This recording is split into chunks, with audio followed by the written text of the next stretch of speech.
आप लोग को याद होगा 2014 में क्रिस्टोफर नोलन की इंटरस्टेलर मूवी आई थी, जो one of the best movie में से एक थी। इस मूवी के लास्ट सीन में हम लोग को ब्लैक होल बहुत ही करीब से दिखाया जाता है। मूवी में इस ब्लैक होल का नाम हमें गारगेंटुआ बताया जाता है।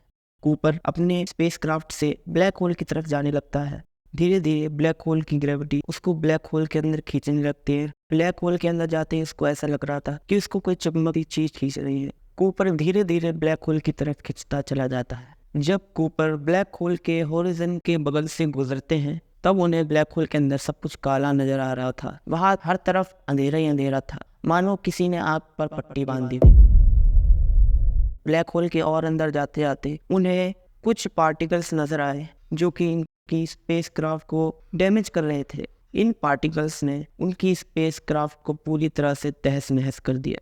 बाद में इनको जबरदस्ती अपने स्पेसक्राफ्ट से इंजेक्ट करना पड़ा। कुछ देर बाद वो अपने आप को 5 डायमेंशनल स्पेस में पाते हैं, जहाँ की वो अपने पास से कांटेक्ट कर सकते थे, वो भी ग्रेविटी की मदद से। ये सब देख के आप सबके मन में एक सवाल आ रहा होगा कि ये सच में पॉसिबल है क्या? सच में ब्लैक होल के अंदर ऐसा कुछ होता है? कुछ ऐसे ही सवालों का जवाब आज हम जानेंगे। अगर चैनल पे नए आए हो तो सब्सक्राइब कर दीजिए ऐसे ही इंटरेस्टिंग वीडियोस देखने के लिए, क्योंकि आपके एक सब्सक्राइब से मुझे बहुत मोटिवेशन मिलता है।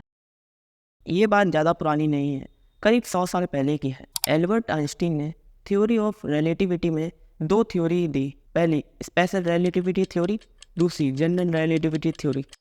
साल 1905 में आइंस्टीन ने स्पेशल रिलेटिविटी थ्योरी दी, जिसमें उन्होंने बताया कि कैसे स्पीड, मास और टाइम को इन्फ्लुएंस करती है। मान लीजिए कि आप ऐसी स्पेसक्राफ्ट में बैठे हैं जो कि लाइट की स्पीड से ट्रैवल करती है और आप इंटरस्टेलर स्पेस में ट्रैवल कर रहे हैं, तो आपके लिए टाइम बहुत ही स्लो चलेगा कंपेयर टू जो अर्थ पे लोग रह रहे हैं उनसे।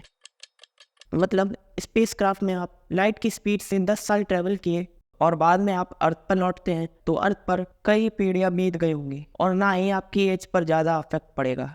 यहाँ पर रिलेटिव का मतलब ये है कि आपके लिए भी समय सेम ही चलेगा जो कि अर्थवासियों के लिए चलेगा। अर्थ पर एक दिन में 24 घंटे होते हैं, तो ऐसा नहीं है कि आप जिस स्पेसक्राफ्ट में बैठे हैं उसमें 20 घंटे या 10 घंटे एक दिन में होंगे। आपके लिए भी एक दिन में 24 घंटे ही होंगे, बस वो ट्रेवल करते हुए आपको फील नहीं होंगे।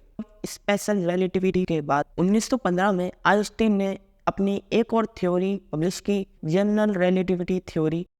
जनरल रिलेटिविटी थ्योरी हमको बताती है कैसे ग्रेविटी स्पेस टाइम के फैब्रिक को अफेक्ट करती है। इसको थ्योरी ऑफ ग्रेविटेशनल भी कहते हैं। इसको सिंपल भाषा में समझे तो इसमें आप जितना ज़्यादा ग्रेविटी फील करेंगे उतना टाइम आपके लिए स्लो हो जाएगा। इसका सबसे अच्छा एग्जाम्पल है इंटरस्टेलर मूवी का ये सीन। तो ये है मिलर्स प्लेनेट, जहाँ पर कूपर और उनके साथी लैंड करते हैं और यहाँ पर बिताया हुआ 1 घंटा अर्थ के 7 ईयर्स के बराबर होता है। ये लोग इस प्लेनेट पे 3 घंटा 20 मिनट रुकते हैं, उस हिसाब से अर्थ पर 23 ईयर्स कंप्लीट हो जाते हैं। इस प्लेनेट पर टाइम इतना स्लो इसलिए था क्योंकि इसके बगल में एक ब्लैक होल था और ब्लैक होल की ग्रेविटी यूनिवर्स में सबसे स्ट्रांग मानी जाती है। अब जानते हैं ब्लैक होल बनते कैसे। One stars and is a black holes beginning. Black hole सुनकर ऐसा लगता है कि स्पेस में कोई खाली जगह हो जो कि डार्कनेस से भरी, पर ऐसा नहीं है। ब्लैक होल खाली डब्बे की तरह नहीं होते, ये हमारे स्टार्स यानी तारों से ही बनते हैं। तो मान लीजिए कोई नेब्यूला है, नेब्यूला से कोई एवरेज साइज का स्टार बनता है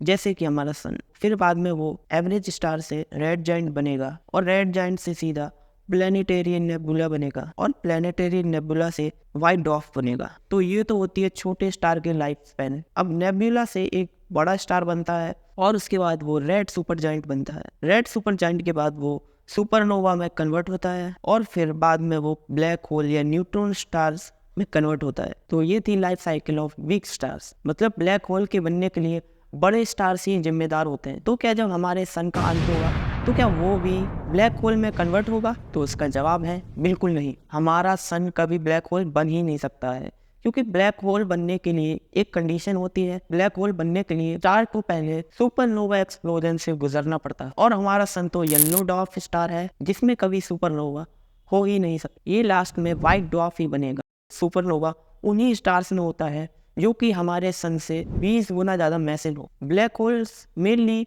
3 टाइप्स के होते हैं। पहला स्टेलर ब्लैक होल। ये ब्लैक होल तब बनते हैं जब किसी स्टार की डेथ हो। जब मैसिव स्टार सुपरनोवा में कन्वर्ट होता है तब जाके स्टेलर ब्लैक होल के बनने के चांस बनते हैं। दूसरा है प्राइमोर्डियल ब्लैक होल। हमारे साइंटिस्टों का मानना है ये ब्लैक होल्स यूनिवर्स के जन्म के 1 सेकंड बाद ही बने। ये इतने डेंस होते हैं कि एक एटम साइज के ब्लैक होल का मास एक मून के बराबर ही हो सकता है। हालांकि प्राइमोर्डियल ब्लैक होल का कोई प्रूफ नहीं है कि ये सच में एग्जिस्ट करते।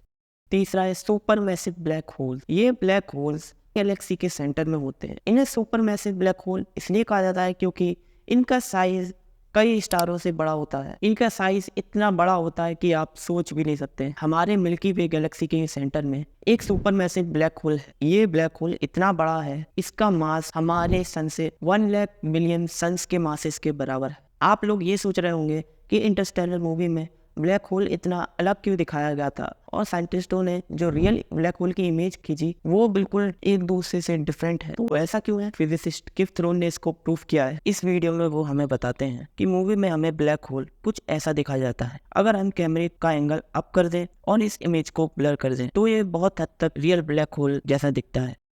तो दोस्तों आज की वीडियो को हम यहीं खत्म करते हैं। आशा करता हूँ कि आप लोगों को वीडियो पसंद आया होगा। ब्लैक होल के बारे में आपकी क्या राय है हमें कमेंट सेक्शन में जरूर बताइए, और वीडियो में यहाँ तक बने हो तो कमेंट कीजिए कि हमने वीडियो पूरा देखा है। और दोस्तों चैनल को भी सब्सक्राइब कीजिए। मैं मिलता हूँ आपसे अगली इंटरेस्टिंग वीडियो में।